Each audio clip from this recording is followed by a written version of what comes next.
prière sans purification.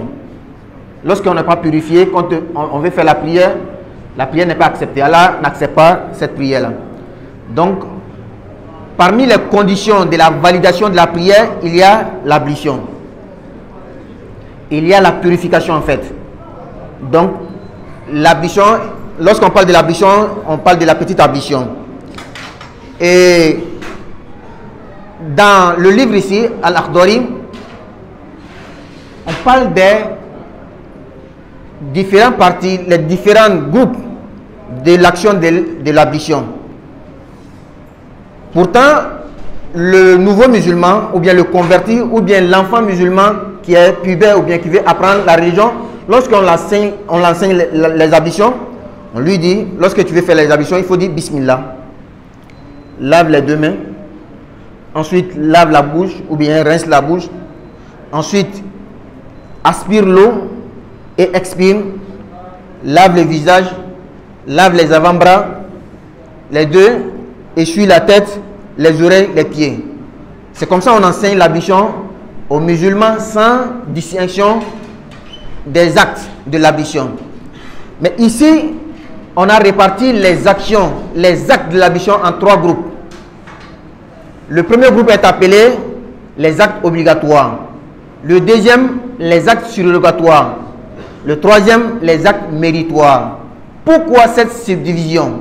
Pourquoi cette répartition des actes de l'ablution? C'est à cause d'une question. C'est en réponse à une question. Et quelle est cette question?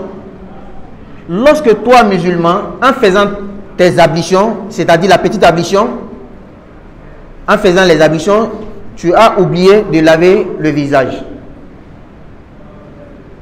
Et tu allais faire ta prière avec. Est-ce que la prière est valable?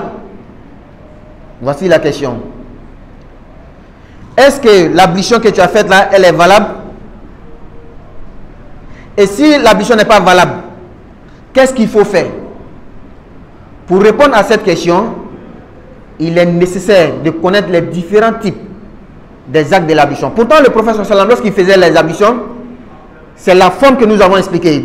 Dit Bismillah au début, laver les deux mains, laver la bouche jusqu'à la fin. C'est comme ça que le prophète faisait ses ablutions. Mais pourquoi on a réparti ces actes qui doivent répondre à la question? Parce que les preuves de chaque action dans l'ablution, ce n'est pas pareil. Donc les degrés de chaque action dans l'ablution ne sont pas pareils. Ce qui fait qu'il y a des actions qui sont appelées obligatoires compte tenu de leurs preuves, compte tenu de l'assiduité du prophète sallallahu alayhi wa sallam dans ses pratiques. C'est très important à connaître cela. Et c'est ce qui fait que quand tu as oublié de laver ton visage, tu te poses la question, quel est son emplacement parmi les trois groupes? Est-ce que c'est un acte obligatoire ou surrogatoire ou méritoire? Quand c'est un acte obligatoire, automatiquement son nom l'indique. Obligatoire veut dire c'est un pilier. Sans ce acte-là, l'ablution n'est pas ablution. Un acte surrogatoire, ce qui veut dire que ce n'est pas au premier degré. Ça ne vaut pas, ça ne mérite pas d'être classifié dans le cadre des actes obligatoires. Et un acte méritoire ne vaut pas aussi le deuxième.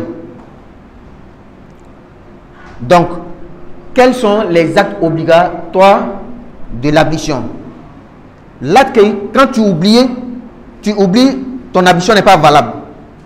La prière que tu as faite avec l'ablution,